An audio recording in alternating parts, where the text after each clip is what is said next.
बातमीपत्रात आता पाहूयात गल्लीपासून ते दिल्लीपर्यंतच्या ताज्या घडामोडींचा धावता आढावा। कल्याण डोंबिवली महानगरपालिकेच्या निवडणुकीच्या निकालानंतर आता सत्ता स्थापनेसाठी हाय व्होल्टेज ड्रामा सुरू झालाय। 62 या बहुमताच्या आकड्यापर्यंत पोहोचण्यासाठी फोडाफोडीच्या राजकारणानं टोक गाठलं असून उपमुख्यमंत्री एकनाथ शिंदे यांच्या शिवसेनेला राज ठाकरे यांच्या मनसेकडून पाठिंबा देण्यात आलाय। शिंदेंच्या शिवसेनेनं भाजप आणि ठाकरे गटाला धक्का देत कल्याण डोंबिवली महानगरपालिकेवर सत्ता स्थापनेसाठी एक पाऊल पुढे टाकलंय। काही दिवसांपासून मनसे आणि शिंदेंच्या शिवसेनेच्या युतीच्या चर्चा सुरू झाल्या होत्या, मात्र आजपर्यंत त्याबाबत कोणत्याही पक्षानं अधिकृत भाष्य केलं नव्हतं। मात्र आज बुधवारी मनसेचे 5 आणि एकनाथ शिंदे यांचे 53 नगरसेवक एकाच वेळी गट नोंदणीसाठी कोकण विभागीय आयुक्तांच्या कार्यालयात पोहोचले होते। यावेळी मनसेचे 5 आणि एकनाथ शिंदे यांचे 53 नगरसेवकांनी गट देखील स्थापन केला। मंगळवारी रात्री उशिरा शिंदेसेनेचे खासदार श्रीकांत शिंदे आणि मनसेचे राजू पाटील यांची बैठक झाली होती। या बैठकीत कल्याण डोंबिवली महापालिकेत सत्ता स्थापनेची आणि महापौर पदाची सूत्र ठरली आहेत। त्यानंतर आज कोकण आयुक्त कार्यालयात श्रीकांत शिंदे, नरेश म्हस्के, राजू पाटील यांचा एकत्रित फोटो समोर आला। हा फोटो सध्या सोशल मीडियावर व्हायरल झालाय। यावेळी खासदार श्रीकांत शिंदे यांनी मनसेने शिंदे सेनेला पाठिंबा दिल्याचं सांगितलं। याबाबत शिंदे सेनेचे खासदार श्रीकांत शिंदे म्हणाले की आज 53 नगरसेवकांसह आम्ही गट नोंदणी करायला आलोय। कल्याण डोंबिवलीत महायुतीसोबत मनसे आल्याने आमची ताकद वाढली आहे। या ठिकाणी शिवसेना, भाजप, मनसे एकत्रित येऊन महायुती सत्ता स्थापन करणार आहोत। विकासासाठी जे आमच्या सोबत येतील त्यांचं स्वागत आहे। ठाकरे सेनेनं पाठिंबा दिला तरीही त्यांचं स्वागत आहे। उल्हासनगरमध्येही वंचित बहुजन आघाडीचे 2 नगरसेवक यांनी आम्हाला पाठिंबा दिलाय। तिथं जो मॅजिक फिगर आहे तो शिवसेनेनं पार केलाय। महाराष्ट्रात महायुती म्हणून निवडणूक लढलो, तिथं महायुतीचा महापौर बसेल। बीड जिल्ह्यातील परभणी केसापुरी गावातून समोर आलेल्या एका घटनेने संपूर्ण राज्याचं लक्ष वेधलं आहे। येथील जिल्हा परिषद शाळेत शिकणाऱ्या अंकिता कवचट या विद्यार्थिनीने थेट राज्याचे उपमुख्यमंत्री आणि बीडचे पालकमंत्री अजित पवार यांना पत्र लिहून शाळेतील गंभीर समस्यांकडे लक्ष वेधले आहे। एका लहानशा गावातील विद्यार्थिनीने थेट सत्तेच्या सर्वोच्च स्तरापर्यंत आपली व्यथा पोहोचवल्यामुळे या घटनेची सर्वत्र चर्चा सुरू झाली आहे। हे पत्र सध्या सोशल मीडियावर मोठ्या प्रमाणावर व्हायरल होत असून त्यामुळे प्रशासनासमोर अनेक अस्वस्थ करणारे प्रश्न उभे राहिले आहेत। अंकिताने आपल्या पत्रातून शाळेची दयनीय अवस्था अत्यंत स्पष्ट शब्दात मांडली आहे। तिनं लिहिलं आहे की शाळेत पिण्याच्या स्वच्छ पाण्याची योग्य सोय नाही, स्वच्छतागृहांची अवस्था खराब असून अनेक वेळा ती वापरण्यायोग्य नसतात, वर्गखोल्यांची दुरावस्था झाली आहे, छत गळते, भिंतींना तडे गेले आहेत आणि विद्यार्थ्यांना बसण्यासाठीही नीट व्यवस्था नाही। जमिनीवर बसून शिक्षण घ्यावं लागत असल्याने अनेक विद्यार्थ्यांना आरोग्याच्या तक्रारी भेडसावत असल्याचाही उल्लेख तिने केला आहे। पत्रात आणखी गंभीर बाब समोर आली आहे। कागदोपत्री शाळेला खेळाचे साहित्य, पाणी फिल्टर, प्रोजेक्टर, शैक्षणिक साहित्य उपलब्ध असल्याचे दाखवले जाते, मात्र प्रत्यक्षात हे साहित्य शाळेत अस्तित्वातच नसल्याचा आरोप अंकिताने केला आहे। शासनाच्या योजनांमधून आलेल्या सुविधांचा लाभ विद्यार्थ्यांपर्यंत पोहोचतच नसल्यामुळे शिक्षणाच्या गुणवत्तेवर परिणाम होत असल्याचं तिनं नमूद केलं। शिक्षक प्रयत्न करत असले तरी मूलभूत सुविधांच्या अभावामुळे शिक्षण प्रक्रिया अडचणीत येत असल्याचं तिच्या पत्रातून स्पष्ट होतं। शिवसेनेच्या सत्ता संघर्षाची सुप्रीम कोर्टातील आजची सुनावणी पुन्हा लांबणीवर टाकण्यात आली। ही सुनावणी परवा म्हणजे शुक्रवारी 23 जानेवारी रोजी होणार असल्याची माहिती आहे, पण विधिज्ञ असीम सरोदे यांनी ही सुनावणी शुक्रवारी होण्याची कोणतीही शक्यता नसल्याचा दावा केलाय। कोर्टानं प्रस्तुत प्रकरणात अद्याप कोणतीही तारीख दिली नाही। या प्रकरणी 4 आठवड्यानंतर एखाद्या दिवशी सुनावणी होईल असे ते म्हणाले। त्यांच्या या विधानामुळे शिवसेना खटल्याची सुनावणी शुक्रवारी होणार किंवा नाही याविषयी साशंकता निर्माण झाली आहे। सरन्यायाधीश सूर्यकांत यांच्या नेतृत्वातील खंडपीठापुढे आज शिवसेना आणि राष्ट्रवादी काँग्रेसच्या पक्ष आणि चिन्हाशी संबंधित वादावर सुनावणी होणार होती। हे प्रकरण कोर्टात 37व्या क्रमांकावर लिस्टेड होतं। त्यावर सकाळच्या सत्रात 11:30 वाजता सुनावणी सुरू होऊन ती सलग 2 दिवस चालणं अपेक्षित होतं, पण आज अचानक कोर्टापुढे अरावली पर्वतरांगांचं प्रकरण आलं। कोर्टानं या प्रकरणावर सुनावणी करण्यासाठी दुपारी 1ची वेळ निश्चित केली। परिणामी गत 3 वर्षांपासून कोर्टात खितपत पडलेले सत्ता संघर्षाचं प्रकरण असंच पुढे ढकलण्यात आलं। या संबंधीच्या वृत्तानुसार शिवसेना आणि राष्ट्रवादीशी संबंधित या प्रकरणावर येत्या शुक्रवारी सुनावणी होण्याची शक्यता आहे, पण असीम सरोदे यांनी हा दावा जोरकसपणे फेटाळलाय। तसंच हे प्रकरण सतत लांबणीवर टाकलं जात असल्यावर नाराजी व्यक्त केली आहे। ते म्हणाले, आज सर्वोच्च न्यायालयातील सत्ता संघर्ष सुनावणी पुढे ढकलली जाणार हे मला कालच माहीत असलेलं। मी आज दिल्लीला गेलो नव्हतो। शिवसेना सत्ता संघर्ष प्रकरणामध्ये कोणतीही नक्की तारीख दिलेली नाही। कोणीतरी पसरवलं की 23 जानेवारी या तारखेला सुनावणी आहे। मला सुद्धा एका कार्यक्रमात असताना हीच काही चॅनलवरील चुकीची माहिती कळली, परंतु या प्रकरणात कोणतीही तारीख अजून दिलेली नाही। 4 आठवड्यांनी कोणतीतरी तारीख होईल। शिवसेना उद्धव ठाकरे गटाचे नेते आणि खासदार संजय राऊत यांनी आज घेतलेल्या पत्रकार परिषदेत महाराष्ट्र सरकारवर आणि केंद्रातील सत्ताधाऱ्यांवर जोरदार टीका केली.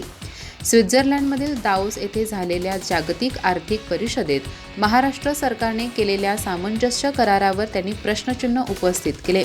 दावोसला जाऊन खरंच गुंतवणूक होते की केवळ आकड्यांचा खेळ सुरू आहे, असा थेट सवाल त्यांनी उपस्थित केला. महाराष्ट्रापुरतेच नव्हे तर देशभरातील मुख्यमंत्र्यांची दावोसला पिकनिक सुरू असल्याचा खोचक टोमणा त्यांनी लगावला. जनतेच्या कराच्या पैशातून परदेशात जाऊन फोटो सेशन आणि घोषणाबाजी केली जात असल्याचा आरोपही त्यांनी केला. संजय राऊत म्हणाले की ही टीका फक्त महाराष्ट्रापुरती मर्यादित नाही, संपूर्ण हिंदुस्थानातील अनेक राज्याचे मुख्यमंत्री दावोसला जात आहेत. निसर्गरम्य वातावरणात भेटीगाठी, चर्चा आणि करार होत आहेत. मात्र हे करार किती वास्तवात उतरतात याचा कोणालाही हिशोब सरकार देत नाही. दावोसची ही औद्योगिक परिषद आता गंभीर न राहता हास्यास्पद ठरत चालली आहे, असं त्यांनी सांगितलं. भारतातीलच उद्योगपती दावोसला जाऊन भारतातीलच मुख्यमंत्र्यांशी करार करत असतील तर यासाठी परदेशात जाण्याची गरज काय, असा सवालही त्यांनी उपस्थित केला. राऊत पुढे म्हणाले, अशा परिषदांना जाण्याला त्यांचा विरोध नाही, पण पंतप्रधानांनी यावर विशेष लक्ष ठेवण्याची गरज आहे. दावोसला जाऊन किती करार झाले, किती गुंतवणूक प्रत्यक्षात राज्यात आली आणि किती रोजगार निर्माण झाले याचा तपशील देशासमोर यायला हवा. महाराष्ट्र सरकारने 14 लाख कोटी रुपयांचे करार झाले असून 14 लाख रोजगार मिळणार असल्याचे सांगितले आहे. मुंबईतच 9 लाख रोजगार मिळणार असल्याचे आकडे समोर ठेवले जात आहेत. हे आकडे ऐकायला नक्कीच चांगले वाटतात, मात्र गेल्या 5 वर्षात प्रत्येक वेळी दावोस दौऱ्यानंतर हेच आकडे सांगितले जात असल्याकडे त्यांनी लक्ष वेधले.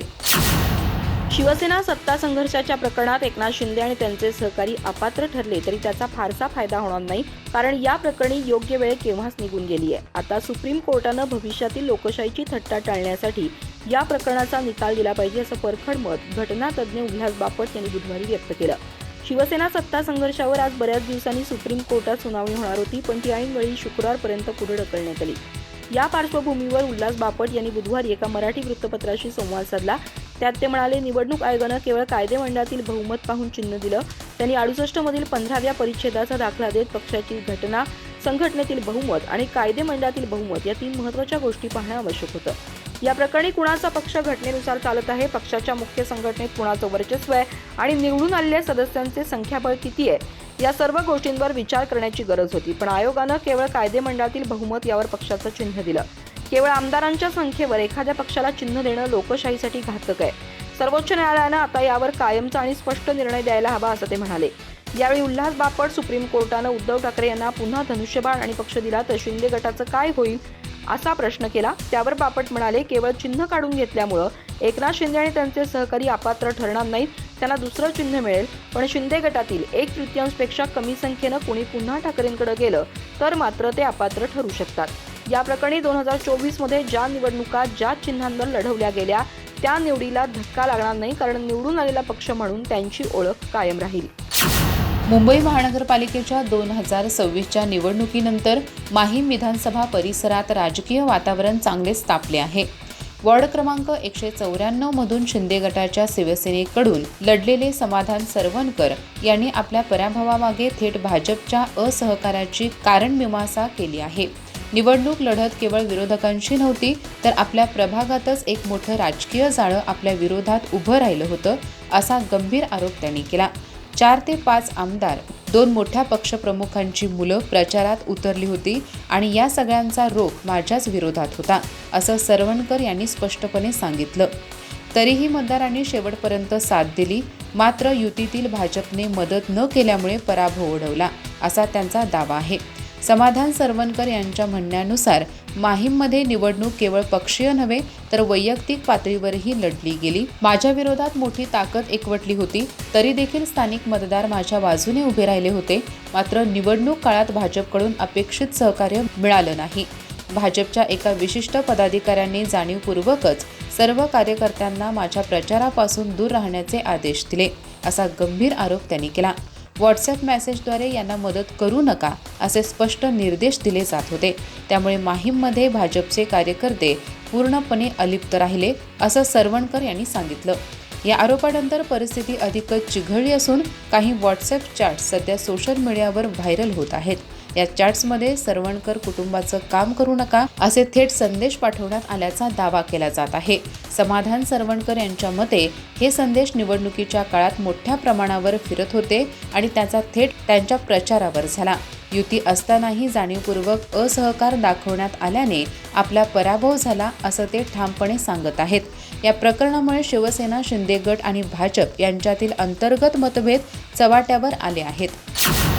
मुंबई महापालिकेच्या महापौर पदावरून सत्ताधारी शिवसेना आणि भाजपमधील कथित तिढा अजून सुटला नाही. त्यातच शिवसेनेचे सर्वेसर्वा तथा राज्याचे उपमुख्यमंत्री एकनाथ शिंदे मंगळवारी रात्री अचानक दिल्ली दौऱ्यावर गेलेत. तिथं त्यांनी भाजपच्या ज्येष्ठ नेत्यांची भेटीगाठी घेऊन त्यांच्याशी संवाद साधल्यामुळं मुंबईतील सत्ता स्थापन करण्याचा तिढा लवकरच निकाली निघण्याची शक्यता आहे. मुंबई महापालिकेच्या निवडणुकीत भाजपचा सर्वाधिक 89 जागांवर विजय झाला तर शिंदे गटाला अवघ्या 29 जागांवर समाधान मानावं लागलंय. भाजपला शिंदे गटाच्या मदतीशिवाय मुंबईत आपला महापौर बसवणं अवघड आहे. त्यामुळे शिंदे गटानं आपलं उपद्रव मूल्य दाखवत भाजप पुढे 2.5 वर्षाच्या महापौर पदाचा प्रस्ताव सादर केल्याची माहिती आहे. यामुळे निकाल लागून 5 दिवस लोटले तरी मुंबईला अद्याप आपला महापौर मिळाला नाही. या पार्श्वभूमीवर एकनाथ शिंदे मंगळवारी रात्री अचानक दिल्लीच्या दौऱ्यावर पोहोचलेत. इंडियन एक्सप्रेसच्या वृत्तानुसार मुंबईचे भाजप अध्यक्ष अमित साटम आणि शिंदे गटाचे माजी खासदार राहुल शेवाळे सध्या दिल्लीत आहेत. हे दोन्ही नेते मुंबईच्या महापौर पदावर तोडगा काढण्यासाठी सातत्यानं चर्चा करतायत. त्यांची चर्चा सुरू असताना एकनाथ शिंदे मंगळवारी रात्री अचानक दिल्ली दौऱ्यावर पोहोचले. तिथं त्यांनी भाजपच्या उच्चपदस्थ नेत्यांची भेट घेऊन महापौर आणि इतर समित्यांवर चर्चा केली. त्यांचा हा दौरा अत्यंत गुप्त होता. त्यांनी कुणालाही या दौऱ्याची कल्पना दिली नव्हती. त्यामुळे त्यांच्या दौऱ्यावरील मुंबईतील सत्ता स्थापनेच्या तिढ्यावर बरंच काही घडल्याचा दावा केला जातोय. भारतीय वंशाच्या अमेरिकन अंतराळवीर सुनीता विल्यम्स यांनी मंगळवारी सांगितले की जगात एक नवीन अवकाश शर्यत नक्कीच सुरू आहे, परंतु मानवतेने शाश्वत, उत्पादक आणि लोकशाही पद्धतीने चंद्रावर परतणे हे उद्दिष्ट असले पाहिजे. विल्यम्स म्हणाल्या की भारतात येणे त्यांना घरी परतल्यासारखे वाटते, कारण त्यांचे वडील गुजरातमधील मेहसाणा जिल्ह्यातील झुलासन गावचे होते. दिल्लीतील एका कार्यक्रमात त्या म्हणाल्या, एक अवकाश शर्यत सुरू आहे, पण ही शर्यत आपण चंद्रावर कसे परततो याची आहे. आपल्याला तिथे शाश्वत पद्धतीने जायचे आहे, जेणेकरून नियम निश्चित होतील आणि विविध देश एकत्र काम करू शकतील, अगदीच अंटार्क्टिकासारखे. विल्यम्स म्हणाल्या की अवकाश प्रवास हा एक सांघिक खेळ आहे आणि देशांनी एकत्र येऊन काम करण्याची गरज आहे. त्यांनी यावरही भर दिला आहे की अवकाशाचे व्यावसायीकरण आवश्यक आहे, कारण त्यामुळेच नवीन तंत्रज्ञान, उपग्रह, अवकाश प्रयोग आणि 3D प्रिंटिंगसारख्या क्षेत्रामध्ये रोजगार आणि नवनवीन संधी वाढतात.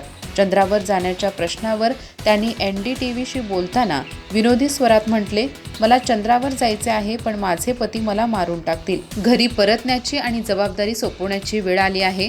अंतराळ संशोधनात पुढील पिढीला आपले स्थान निर्माण करावे लागेल. 60 वर्षाच्या विल्यम्स नुकत्याच नासाच्या अंतराळवीराच्या टीममधून निवृत्त झाल्या आहेत. त्यांच्यासाठी खाजगी क्षेत्रात काम करण्याचे पर्याय खुले आहेत, कारण त्यांनी 3 वेगवेगळ्या रॉकेटचा वापर करून अंतराळात 608 दिवस घालवले आहेत. त्यांनी 9 स्पेस वॉक देखील केले आहे, जे अंतराळात घालवलेले एकूण 62 तास आहेत. त्यांनी आंतरराष्ट्रीय अंतराळ स्थानक ISS मध्ये घालवलेला वेळ आणि तो आव्हानात्मक काळ आठवला, जेव्हा 8 दिवसांचे मिशन तांत्रिक अडचणीमुळे 9 महिन्यांपेक्षा जास्त काळ चालले. या दरम्यान ISS वर बहुसांस्कृतिक क्रू सोबत सण साजरे करण्याचे दृश्य देखील दाखवण्यात आले. अधिक माहिती आणि ताज्या घडामोडींसाठी आजच आमचे चॅनल सबस्क्राईब करा.